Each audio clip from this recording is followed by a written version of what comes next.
माननीय गृह मन्त्री सुदन गुरुङले बोल्नको लागि समय माग गर्नुभएको छ। अब म उहाँलाई समय दिन्छु।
सम्माननीय सभामुख महोदय, आज म यहाँ बोल्न आएको। म धेरै साथीभाइहरू देखेँ, मानिसज्यूहरू उठेर घाँटी सुक्ने गरी चिचाइराख्नु भएको थियो, देखेँ मैले। र यो भन्दै गर्दाखेरि चाहिँ हामी गृह मन्त्रालयमा बसेर के गर्ने होला, कसरी गर्ने होला, अब कसरी उहाँहरूलाई सान्त्वना दिने होला, के गर्ने, कसरी मिलाउने होला भनेर सोच्ने हाम्रो टिम बनाएर हामी कुरा छलफल गरिरहेका थियौँ। म यो सम्मानित सदनलाई सभामुख मार्फत सोध्न चाहन्छु, कतिजना हुनुहुन्छ हिजो त्यो हस्पिटलमा तपाईँहरू? जतिजनालाई घाँटी चिचार गराउनु भइरहेछ यहाँ? घाँटी चिच्याएर कराएर हुँदैन यहाँ सदनमा मात्र। म जनताको सेवा गर्छु भनेर मुखले बोलेर हुँदैन, त्यो मुखले बोलेको 50औं वर्ष भइसक्यो। हामीले हातले गर्नुपर्छ, ठाउँमा गएर गर्नुपर्छ। आफ्नो जनताको सेवा ठाउँमा गएर गर्नुपर्छ, उहाँहरूको पीडाको ठाउँमा बुझेर गर्नुपर्छ। त्यसलाई तपाईँहरू स्टन्टबाजी भनेर भन्नुहुन्छ। मलाई इच्छा छैन यहाँ कसैको लागि स्टन्टबाजी गर्नलाई, आफ्नो देशको सेवा गर्न आएको। जानी नजानी अन्जानमा होस्, आफूले सक्ने नसक्ने हामीले गरेर हातमा पानी राखेर यसरी गर्दै बिस्तारै हिँड्दै हामी यहाँसम्म आएको। पोख्ला कि देश दुर्घटनामा जाला कि भनेर। त्यसलाई तपाईँले स्टन्टबाजी भनेर भन्नुहुन्छ। हामीलाई थाहा छ हाम्रो पीडा हामीले कसरी यो फेस पार गऱ्यौँ भनेर। हामीलाई मात्र थाहा छ त्यो पीडा।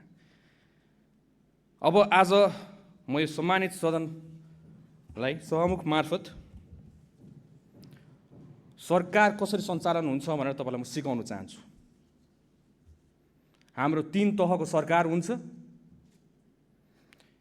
एउटा सङ्घीय सरकार भयो, एउटा प्रदेश सरकार भयो र एउटा स्थानीय सरकार भयो। जुन ठाउँमा घटना घट्यो त्यो ठाउँमा ट्राफिकले लगाएको होइन, ट्राफिकले व्हिल लक गरेको होइन। कुनै भिडियोमा छ ट्राफिकले लगाएको, त्यसमा व्हिल लक लगाएको छ, नगर प्रहरीले लगाएको छ। म विपक्ष दलका साथीहरूलाई, मान्छेहरूलाई सोध्न चाहन्छु, स्थानीय सरकार कसको छ अहिले? राष्ट्रिय स्वतन्त्र पार्टीको छ? यो प्रदेश सरकार कसको छ अहिले? राष्ट्रिय स्वतन्त्र पार्टीको छ? दुई तहको सरकार त तपाईँहरूसँग छ। यो नियम कानुन हामीले बनाएको, तपाईँहरूले बनाएको, तपाईँले कार्यान्वयन गर्नु नसकेर हामीले कार्यान्वयन गरेर हामीले देखाएको र त्यही नियम कानुनमा टेकेको हो हामीले। अहिले ब्ल्याक टिनको कुरा आइरहेछ, कालो सिसा लगायो। त्यो कालो सिसा बनाउने नियम हामीले कोरेका थियौँ, तपाईँहरूले कोर्नु भएको।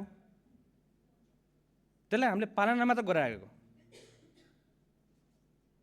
कति कुराहरू तपाईँहरूले जानेर अबुझ गर्नुभएको। किन म धेरै भए मैले सहेको। अब यो सम्मानित सदनलाई एउटा रेस्पेक्टेड भ्यू पोइन्टबाट हेर्नुपर्छ। यसमा अलि आफूले बोल्दाखेरि एकदम मर्यादा राखेर बोल्नुपर्छ, तर घुटकन भइसक्यो।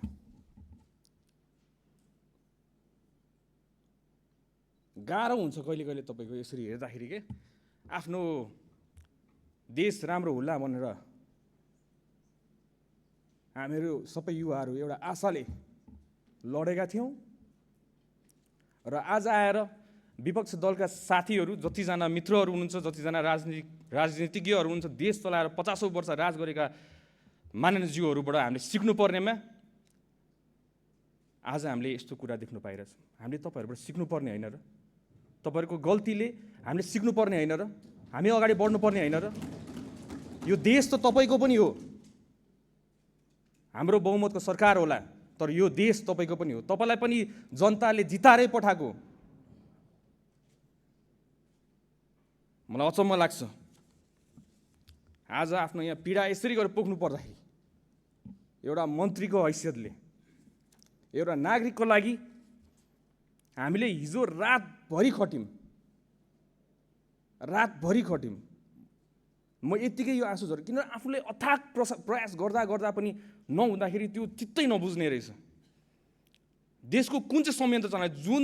जुन संयन्त्र नेपाल प्रहरी, ट्राफिक प्रहरी जसरी पहिला नेताको मात्र रक्षा गर्नुलाई, आज हिजो राति तपाईँ हेर्नु होला, त्यहाँ रातभरि नेपाल प्रहरी, ट्राफिक प्रहरीहरू बाटोभरि उभिएर बसेका थियो। उहाँहरू VVIP सेक्युरिटी दिएर कसको लागि? गणेश नेपालीको सेफ ट्रान्सफर एयरपोर्टको लागि। रातभरि सुतेका छैनन् उहाँहरू पनि आफ्नो नागरिकको रक्षा गर्नको लागि। हामी पनि त्यहाँ गयौँ। त्यहाँ गएर सबै कुरा व्यवस्था गर्नको लागि सबै स्पेसलिस्टहरू बोलायौँ, सबैजना राख्यौँ। पैसाको तपाईँ टेन्सन नलिनु, सरकारले जति खर्च गर्नुपर्छ गर्छ, आफ्नो नागरिकलाई बचाउनको लागि गर्छ। किन नगर्ने? पहिला त्यही VIPलाई मात्र सेक्युरिटी दिन्छ भने आज नागरिकलाई सेक्युरिटी दिनको लागि हरेक बाटोको कुना काप्चामा बसेको थियो।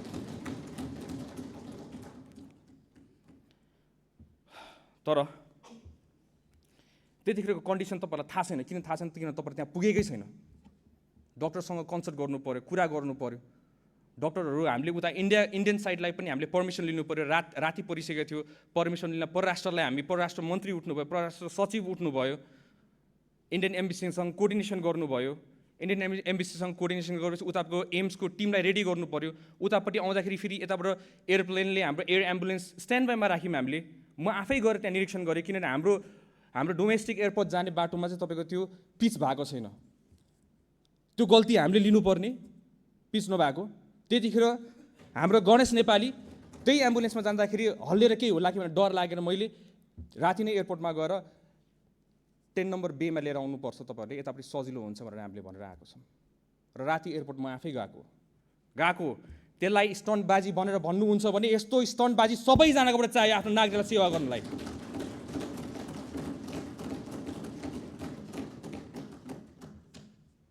र पत्रकार मित्रहरूलाई पनि तपाईँले सोध्नु होला, जतिजना मान्छेले त्यसलाई स्टन्टबाजी भन्नुभयो, क्यामेरा लिएर हिँड्छ भनेर। क्यामेरासँग भाग्ने मान्छेहरू हामीहरू। क्यामेरा आएर बोलेको तपाईँले हतपत्त हामीलाई देख्नु हुँदैन।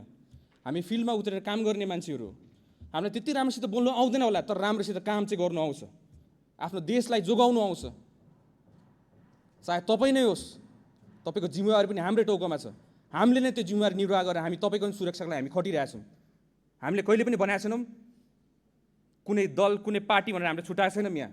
तर पहिला के हुन्थ्यो, हामी पहिला बस्दाखेरि एउटा नागरिक भएर हेर्दाखेरि के हुन्थ्यो, यताबाट एकजना उफ्रिनुहुन्थ्यो, उताबाट अर्कोजना उफ्रिनुहुन्थ्यो, दिनभरि त्यो ड्रामा हुन्थ्यो हाम्रोबाट यहाँ। तर अब हामी नसुध्रेर कहिले सुध्रिने? त्यही भएर हामीले हिजो अथाक प्रयास गरेको, प्लेन श्री एयरलाइन्स रेडी गरेको, पर्मिसनहरू लिनुपर्छ लिएकै हो। तर डक्टर्सहरूले स्टेबल राख्नु पर्यो, पेसेन्टलाई स्टेबली ट्रान्सफर गर्नु पर्यो। अब उहाँको ब्लड प्रेसरै लो भइसकेको थियो। ब्लड प्रेसर लो भएको टाइममा हामीले उहाँलाई लाँदै गर्दाखेरि केही गरी घटना घटिहाल्यो भने त हामीले त बचाउने उद्देश्यले गरिरहेको हो नि त। डक्टर्सहरूको रेकमेन्डेसन त बुझ्नु पर्यो। अब यहाँ आएर सबैजना एक्सपर्ट भइसकेका छन्, सबैजना डक्टर्स भइसकेका छन्।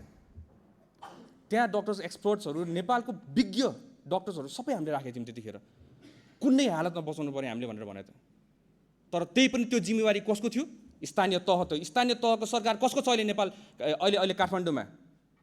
तपाईँहरू आफै भन्नुहोस्, स्थानीय सरकार कसको? विल लक लागेको कसले? हामीले भनिराख्नु पर्ने, अनि त्यो दोष पनि हामीले भोग्नुपर्ने। हामीले आफ्नो जिम्मेवारी निभाउँछौँ, जोसुकैले गरेको होस्। आफूले अघि बढ्नुपर्छ, त्यसमा दोष लाउनु हामीलाई छैन। आफूले गर्नुपर्ने कर्तव्य, राज्यले गर्नुपर्ने कर्तव्य त यही त हो त। आफ्नो नागरिकलाई जसरी हामी बचाउनु पर्ने गर्छौँ। 3 रात सुत्नु नपरोस्, 4 रात सुत्नु नपरोस्, हामी सुत्दिनौँ। आफ्नो नागरिकलाई बचाउँछौँ, हामी प्रयास गरेकै हो मान्छेहरू। र अहिले आउँदाखेरि आफ्नै साथीभाइहरू मान्छेहरू जो अगाडि एउटा बोल्नुहुन्छ पछाडि अर्कै बोल्नुहुन्छ, चित्त बुझ्दैन रहेछ यो। अगाडि जसरी बोल्नु भएको छ त्यसरी नै पछाडि बोल्नु पर्यो। अगाडि आउनुहुन्छ मान्छेहरूले एकदम ल भन्दै घुलमिल गरेर बोल्नुहुन्छ, पछाडि गरेर के गरेर बोल्नु भएको थियो? सदनमा जे बोल्नुहुन्छ त्यसै गरी हामीलाई बाहिर पनि ट्रिट गर्नु, अनि पो हामीलाई थाहा हुन्छ त। यो हामीलाई मन पर्दैन, यो पर्दा पछाडिको खेल। त्यही भएर यसको लागि हामीले एउटा छानबिन समिति पनि एउटा गठन गरेका छौँ। डिआइजी हाम्रो गोविन्द थपलियाको संयोजकतामा 5 सदस्यको छानबिन समिति हामीले गठन गरेका छौँ। 3 जना अहिले हामीले छानबिनको लागि, सोधपुछका लागि नियन्त्रणमा लिएका छौँ। महानगरपालिकाको प्रहरीहरू, उहाँहरूलाई पनि नियन्त्रणमा लिएको छौँ। अनि यसमा हामी निष्पक्ष हिसाबमा हामी छानबिन पनि गर्छौँ। र बुझ्नुपर्ने कुरा, एउटा कुरा, हामी गृह मन्त्रालय हामी एन्फोर्स गर्ने हो। ट्राफिकको फाइन कुनै लाउँछ भने ट्राफिकले फाइन त उहाँहरूले कोर्ने होइन नि त। भौतिक तथा यातायात मन्त्रालयको विभाग छ, त्यहाँबाट नियम कानुन बनाएर हाम्रो सदनबाट पास भएर बल्ल त्यो विधेयक हो। तपाईँहरूलाई सिकाउनु पर्ने मैले, जो भर्खरै राजनीतिमा आएको छ, त्यो विधेयक हो भनेर।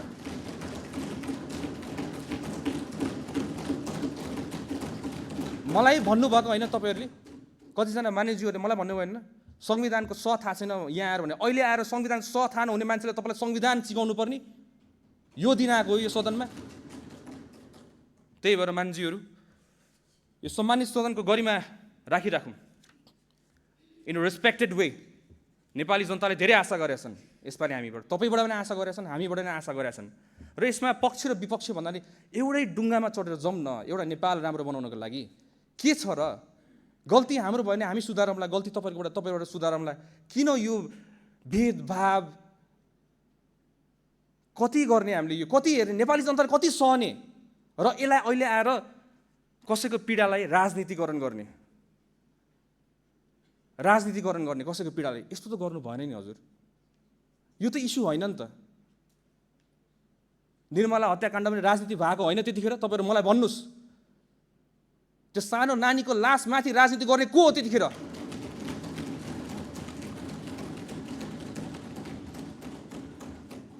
त्यही भएर यसमा हामीले गर्नुपर्ने हाम्रो आफ्नो दायित्व, नेपाल सरकारको तर्फबाट दायित्व, हामीले 1 इन्च पनि हामी छोड्दिनौँ। हाम्रो आफ्नो कर्तव्य पुरै गर्छौँ। र नचाहँदै पनि आफ्नो अथक प्रयासपछि पनि आज हाम्रो गणेश नेपाली भाइले आज हामी माझ हुनुहुन्न। म बुझ्छु यो कुरा, तपाईँहरूको प्रश्नहरू म बुझ्छु, तपाईँहरूको धेरै क्वेसन्सहरू छ। तर हामी त्यहाँ हुँदै गर्दा हामीले आफ्नो बेस्ट दिएको, विश्वास गर्नुहोस्। मलाई ढाँट्नु आउँदैन, म पहिलादेखि भन्छु मलाई ढाँट्नु आउँदैन, मलाई ढाँट्नु मन लाग्दैन। र अहिले यस्तो गरिमामय सदनलाई मैले ढाँट्दाखेरि मलाई पाप लाग्छ। म सारा नेपाली जनतालाई ढाँटिरहेको हुन्छु, म यसो ढाँट्नु मलाई मन लाग्दैन। जी हो, यही हो रे यथार्थ। तपाईँले मिडियाकर्मी साथीहरूलाई सोध्नु होला, कहिले मैले बोलाएको छु मिडियाकर्मी साथीलाई मलाई आएर घेरेर बस्छ भनेर? कहिले भनेको छु मैले? उहाँहरूले आफ्नो कर्तव्य निर्वाह गर्नलाई धेरैवटा प्रश्न गर्नुहुन्छ, त्यही पनि मैले प्रश्न उत्तर नदिकन आफ्नो काममा सुरु हिँड्छु। कति कुरा मैले चिप्लेर बोली, किन सदनमा हेर्दै गर्नुहोस् न। म यहाँ उभिनेपछि सबैजना कसरी हेर्नुहुन्छ, अब सुदन गुरुङले गृहमन्त्रीले केही चिप्ल्याउँछ र त्यसलाई भाइरल बनाउँला भनेर बसिरहेको हुन्छ। त्यो हो तरिका? तर त्यही पनि कतिजना मानिसज्यूहरू विपक्षी मानिसज्यू भए पनि मलाई माया गर्नुहुन्छ, मैले देखाएको छु। हाम्रै मानिसज्यूहरू धेरै माया गर्नुहुन्छ। कति गलत गर्ला कि हामीले सच्चाइ दिनुपर्छ म सम्झाइ पनि राख्नुहुन्छ, त्यसमा म एकदमै आभारी छु। I am very happy, I am more than happy. म एउटा जेनेरेसनलाई रिप्रेजेन्ट गर्छु, एउटा युथलाई रिप्रेजेन्ट गर्छु, एउटा नयाँ पुस्तालाई रिप्रेजेन्ट गरेर हामीहरू आइरहेको छौँ। र त्यो पुस्ताको इज्जत धान्ने कर्तव्य मेरो, र म त्यो पुस्ताको इज्जत फाल्न नदिनको लागि म हर कदम प्रयास गर्छु। तपाईँहरूको नि इज्जत नफाल्नको लागि विदेशमा गएर म तपाईँहरूको इज्जत पनि धान्नलाई म हर कदम प्रयास गर्छु। चाहे तपाईँ काङ्ग्रेस होस्, चाहे तपाईँ एमाले होस्, तपाईँ माओवादी होस्, हामीलाई त्यस्तो सरकार छन्। तपाईँ एउटा नेपाली हो मेरो लागि, तपाईँ मेरो दाजु हो, मेरो भाइ हो। सारा संसारमा सारा ठाउँमा मैले भनिसकेको छु यो कुरा। त्यही भएर कतिपय प्रश्नहरू गर्दै गर्दाखेरि हेलिकप्टरको विषय उठाउनु भयो। समय मलाई अलिकति समय दिनु होला है, धेरै कुरा मलाई भन्नु मन लागिरहेछ आज। यो हेलीको विषयमा अब धेरैजना मानिसहरूले उठाउनु भयो। हेली, हाम्रो त्यो हेली पानीमा खोलामा गाडी छिरो, हेली किन गएन? We need to work smart. हामी यो जेनेरेसनको मान्छे, हामीसँग ड्रोन छ र हेली तपाईँ आफै, म तपाईँलाई प्र्याक्टिकल्ली आज म भन्छु, त्यो ठाउँमा हेली त्यत्रो माथि उड्दाखेरि मुनिको बगिरहेको देखिन्थ्यो होला। हेली जाँदाखेरि गाडी मुनि छिरिसक्यो, खोलामा गइसकेको। म फर्स्टमा अपडेट डिजास्टरको बारेमा म 10 years एक्सपिरियन्स छ, मैले बुझ्छु के भयो भने तुरन्त आत्तेर फोन गर्छु म। त्यतिखेर बुझ्दै गर्दाखेरि पानीभित्र छिरिसकेको अवस्था थियो र एकजना व्यक्ति त्यहाँ अड्किराख्नु भएको अवस्था, उहाँको लास्ट कन्डिसनमा थियो। हेलीले उद्धार गर्नलाई तपाईँको सर्टन चिजहरू चाहिन्छ त्यसमा, र त्यो मुनि गएर खोज्नु मिल्दैन, त्यसमा ड्रोन चाहिन्छ। ड्रोन भयो भने तपाईँको मुनि गएर हामीले चाहिँ मजासित कहाँ सकेको छ भने खोज्नुपर्छ। सशस्त्र प्रहरी बलको हाम्रो यहाँ के भन्छ कुरिङटारको होल टोली जानुभएको छ त्यहाँ, र त्यहाँ हेली चाहियो। हेली आएर उद्धार हुने होइन, स्मार्ट वेमा गर्नुपर्छ हामीले हेलीको यो। किन त्यो पैसा त हेलीको पैसा त तपाईँको पनि हो। कतिजनाले मलाई फोन गर्नुहुन्छ, यहाँ एकदम अर्जेन्ट भयो हेली उडाउनु पऱ्यो, एकदम अर्जेन्ट भयो हेली उडाउनु पऱ्यो। किन? अब सवारी दुर्घटना भएको छ, हामी बुझ्छौँ त्यो संवेदनशील पनि, त्यसको विषय हामी बुझ्छौँ, वी अन्डरस्ट्यान्ड। तर सोच्नुहोस् त, हामीले त्यो पूर्वाधारलाई विकास गर्दै जाने होला नि त हामीले त। अब त यो हेली पनि एउटा के रहेछ, सान रहेछ क्या। मैले हेली उडाउनु सकेँ भन्ने टाइपको एउटा भोटरलाई दिने एउटा त्यो एउटा के भन्नु, एउटा भोटिङ एउटा उयो जस्तो कि, त्यस्तो नगरौँ। राज्यको पैसा हो, त्यसलाई दोहन हुनु नदिउँ। सकेसम्म परिस्थिति अवस्थाले माग्यो भने हामीले गर्ने हो, तर अवस्थाले नमागेको कन्डिसनमा हामीले गर्नु हुँदैन। त्यो तपाईँकै पैसा हो। फेरि तपाईँहरूले प्रश्न गर्नुहुन्छ हेली किन उडाएको? त्यही भएर त्यसलाई पनि सबै मानिसज्यूहरूलाई म हार्दिक अनुरोध गर्न चाहन्छु, यसमा एकदम संवेदनशील हुनु। राज्यको पैसा हो, हामीले हाम्रै पैसा भनेर लिनुपर्छ त्यसलाई। अब विषयवस्तु त यति जस्तो लाग्छ मलाई, गृह मन्त्रालयले एन्फोर्स गर्ने हो यो कुरा। म एक्चुअली प्रष्टै पार्न चाहन्छु, ट्राफिकले जरिमाना उहाँले चाहेर कोर्नु हुँदैन, उहाँले चाहेर चिट कोर्नु हुँदैन। त्यो जरिमाना कति हुन्छ के हुन्छ भनेर तपाईँको नियम कानुनमा अलरेडी छ। त्यो नियम कानुन तपाईँहरूकै सरकार, तपाईँहरूकै नेतृत्वले बनाएको कुरा हो। र अहिले त्यो भनेको विधेयक मात्रै हो, पास भइसकेको छैन। पासै नभएको विषयलाई प्रचारबाजी गरेर एकजना मानिसज्यूले भनेर सरकारलाई कति हो लाउनुपर्छ, एकदम गुड आइडिया। सरकारले काम गरेन र सरकारलाई पनि लाउनुपर्छ, एकदम राम्रो आइडिया। तर प्रश्न पनि पारिदिनु पऱ्यो होला नि जनतालाई। यो त विधेयक मात्रै हो, पास त भएको छैन। यसमा छलफल हुन्छ, तपाईँहरूको राय सुझाव हुन्छ, तपाईँहरूले आफ्नो ओपिनियन भन्नुहुन्छ, यो भएन भनेर तपाईँहरू पनि कराउनुहुन्छ, उठ्नु होला, संसद अवरोध गर्नु होला। हामी पनि आफ्नो जनतालाई दुःखमा देख्न चाहन्छौँ होला त। हामी तपाईँको आँसु हेर्नु सक्दैनौँ, यस्तो हो अहिलेको सरकार। तपाईँ विपक्षी होस्, तपाईँको पनि आँसु हेर्नु सक्दैनौँ हामीले। त्यही भएर यो सम्मानित सदनलाई सभामुख ज्यू मार्फत मेरोबाट भुलचुक भएमा, मेरो शब्द चयनहरूमा नमिलेमा मेरो इन्टेन्सन चाहिँ कहिले गलत छैन हजुर। 5 इयर्समा 5 वर्षको कार्यकाल हो। 5 वर्षको कार्यकालमा मैले भनिरहेको छु मेरो शब्द चयन एकदम राम्रो हुनेवाला छ। तपाईँले मलाई 6 महिनाको कार्यकालमा देख्नु भइरहेछ अहिले सदनमा उभिँदै गर्दाखेरि मेरो शब्द चयनहरू धेरै मिलिसकेको छ। र शब्द होइन, यसमा तपाईँको ढाका टोपी र दौरा सुरुवाल लागेको यो सदनमा कैयौँ बसिसकेका थिएँ, तर देश बेच्नलाई होइन। तपाईँ जे लाउनु तपाईँको पहिरनसँग नहोस्, तपाईँको इमान्दारिता, आफ्नो देशप्रतिको एउटा माया, एउटा पेट्रोइटिक मान्छे हुनुपर्छ जस्तो लाग्छ मलाई चाहिँ। आज यो देशलाई केही पर्दाखेरि ल भन्नुहोस्, सुदन गुरुङलाई राखेर यो देश बच्छ भने सुदन गुरुङलाई गोली ठोक्नुपर्छ भने फर्स्टमा सुदन गुरुङ नै आउँछ तपाईँहरू सबैजनालाई बचाउनको लागि।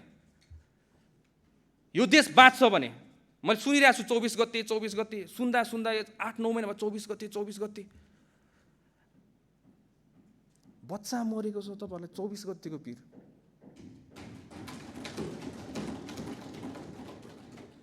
कति कुरा नियम अहिले भनिरहेछ। हाम्रो जेनजीको माग कति पुरा भएको छैन। त्यो नियम कानुन अड्काउने कसले बनाएको? हामीले बनाएको। पुरानो नियम कानुनमा टेकेर गरेन फेरि भ्रष्टाचारको मुद्दा लाउने, फेरि त्यही प्रतिपक्षको साथीहरू मानिन्थ्योहरू होला, फेरि भ्रष्टाचार भयो भनेर भन्नु होला, त्यहाँ कसैलाई न्याय दिँदै गर्दाखेरि त्यो पनि विचार गरेर गर्नु पर्यो हामीले त। त्यो गर्दै गरेर यति दुःख पाछौँ हामीले। तर बट स्टिल आफ्नो देशको लागि यस्तो दुःख त 100,000 कुर्बान हो।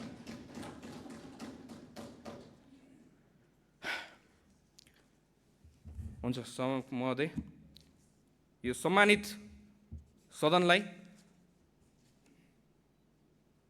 भयो होला मेरोबाट गल्ती, कति कुरा अलि जानी नजानी भयो होला, म त्यसको लागि नि माफ माग्न चाहन्छु। मेरो शब्द चयनले कसैलाई घोच्यो होला, त्यसमा नि माफ माग्न चाहन्छु। तर हाम्रो सरकारको इरादा नेक छ, मेरो इरादा पनि नेक छ। हामीहरूलाई देश राम्रो होस्, त्यो बाहेक हाम्रो केही चाहिँदैन। हजुर आएर बसी पनि केही फरक पर्दैन हजुर। देश राम्रो होस्, देश जोगोस्। देश रहे त हामी रहन्छौँ, नत्र हामी त किन रहन्छौँ र? देशलाई त अब त जोगाउनै पर्ने होला नि त। तपाईँहरू बल्ल यत्रो दुःख गरेर तपाईँहरू नि यत्रो चुनाव लडेर आउनु भएको छ। त्यही भएर म सम्पूर्ण मानिसहरूलाई एउटा नागरिक तहको, एउटा भुइँ मान्छेको तहबाट म हजुरलाई आग्रह गर्न चाहन्छु, हाम्रो देश बचाउनलाई र बनाउनलाई सहकार्य गरेर जाउँ, एकअर्काको खुट्टा तानेर नजाउँ, एकअर्कालाई सम्झाइ बुझाइ गरेर जाउँ। हाम्रोबाट गल्ती कमी कमजोरी छ भने सम्झाएर जाउँ, बुझाएर जाउँ, मिलेर जाउँ र देशलाई एउटा निकास दिउँ। धेरै धेरै धन्यवाद।